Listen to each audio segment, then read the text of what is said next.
I still remember the morning I first saw the envelope, resting crookedly inside my mailbox like it had been shoved in with no care.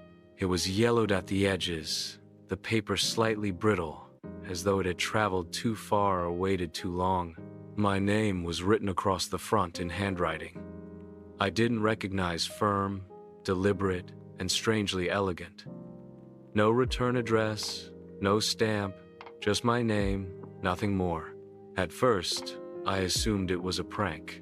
I live in a quiet neighborhood where nothing much happens, so a mysterious letter was the kind of thing you'd expect to see in a movie, not real life. I tossed it onto the counter, next to unpaid bills and grocery receipts, and didn't think much of it. But that night, as I was making coffee, I caught myself staring at it. Something about the way the ink seemed slightly faded, as though time had been trying to erase it, unsettled me. Still, I didn't open it. The letter sat there for 2 days. On the third day, I nearly threw it out. My hand hovered over the trash can. But something deep inside, call it instinct, call it fate, made me pause. Instead, I slipped it into the drawer where I keep old tools and forgotten manuals. Out of sight, out of mind. But I couldn't ignore it. Every time I passed that drawer, it was like the envelope was whispering, reminding me it existed. One night, after pacing the kitchen like a restless ghost, I finally tore it open. Inside was a single sheet of paper, neatly folded. The ink was smudged in a few places, like it had been written in a rush or through tears. It began with 2 words that made my chest tighten. My son. I froze.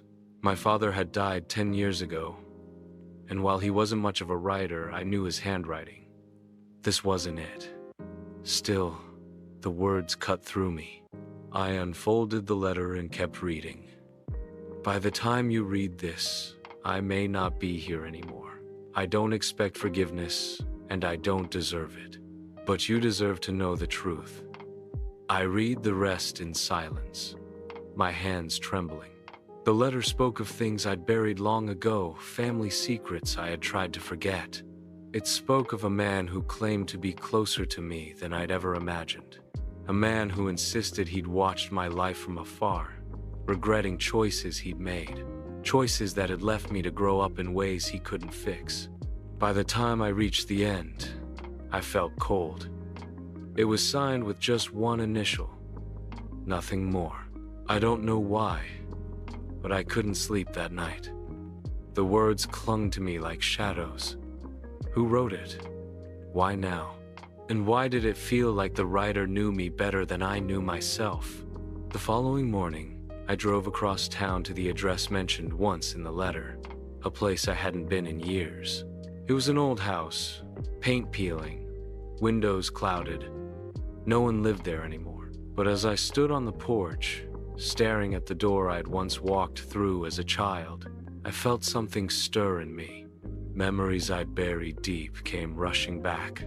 Laughter, arguments, the scent of wood smoke, and then silence after everything fell apart.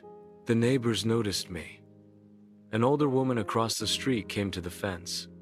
She squinted before asking, "Are you Michael's boy?" Her words hit me harder than the letter. Michael.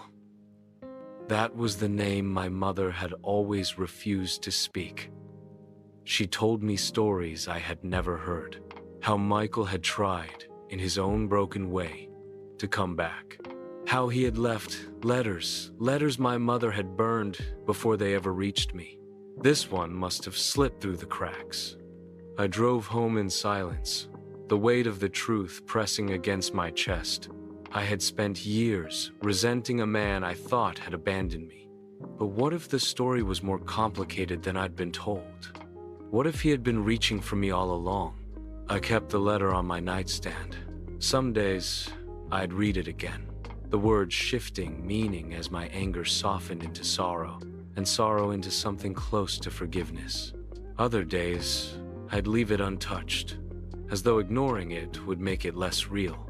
But one evening, after weeks of carrying that weight, I realized something. The letter wasn't about him, it was about me, about the choice I had now to either carry bitterness into the rest of my life or accept that people are flawed, broken, and sometimes incapable of giving us what we need.